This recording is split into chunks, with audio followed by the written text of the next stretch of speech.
My name is Cindy White. I'm professor of communication in the communication department at Central Connecticut State University. I also teach in the Women's Gender Sexuality Studies program here at CCSU.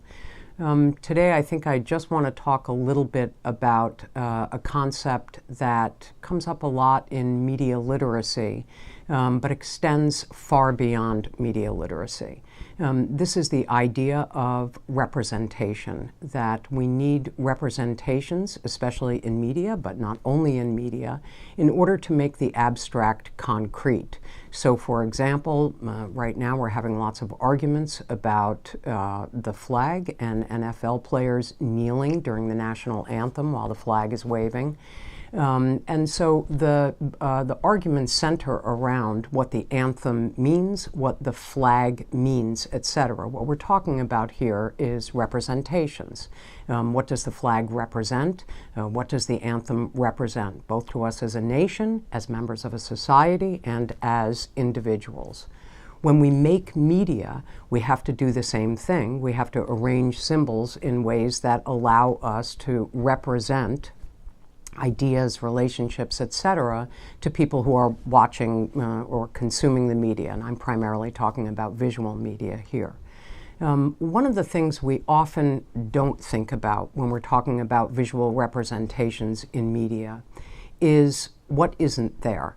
So I'm going to talk a little bit about how, when we're thinking about what is present in media, for example, representations of beauty, representations of courage, representations of honor, etc., I'm going to talk about what we don't see used in order to represent those very powerful ideas, ideologies, and values in our media representations. And I'm going to talk about this from a very personal perspective. I'm a lesbian, which by looking at me may not surprise you. When I was growing up, and I remain, I was a very, very avid and devoted watcher of television, and I remain an avid and devoted watcher of television. I saw lots of representations of ideas, of ideologies, of values that reflected much of who I was. For example, the vast majority of people I saw on television were white. The vast majority of people I saw on television were middle class. The vast majority of people I saw on television lived in single-family households with two parents and some number of children. Well, all of those representations reflected who I was. What wasn't reflected was the person I knew I was from the time I think I was sentient, which was something that made me very different from who I saw on television. I was not the shy, retiring girl who was blushing in front of boys. I was not the girl who was wanting to, who was going to grow up to be Tarzan's Jane and somehow not be able to run 3 feet without tripping and breaking my ankle. I was the girl who wanted to be in the center of the action, who wanted to be in the vanguard, who wanted to be an agent of justice, etc. I was also the girl who wanted to be accepted for who it is I was. I didn't see representations of strong girls.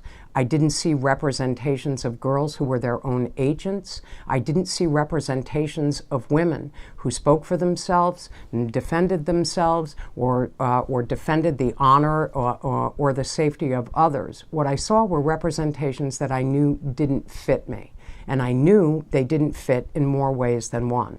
I never, as I was growing up, saw a lesbian on television. In fact, it wasn't until relatively recently that we started seeing lesbians on television. So oftentimes when we're thinking about a concept like media literacy, we're asking students and or parents or civic organizations or ourselves to look very carefully at what the media shows us and how it represents what it shows us.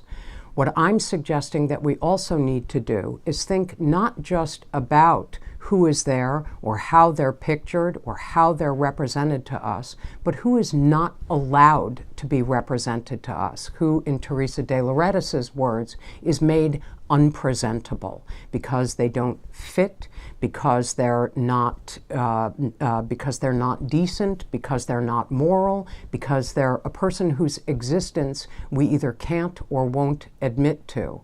Understanding that looking at media in terms of what we see is extremely important, but understanding that what we see means that that there are things that are equally as important that we are not seeing helps illuminate what we see in ways that are extraordinarily powerful.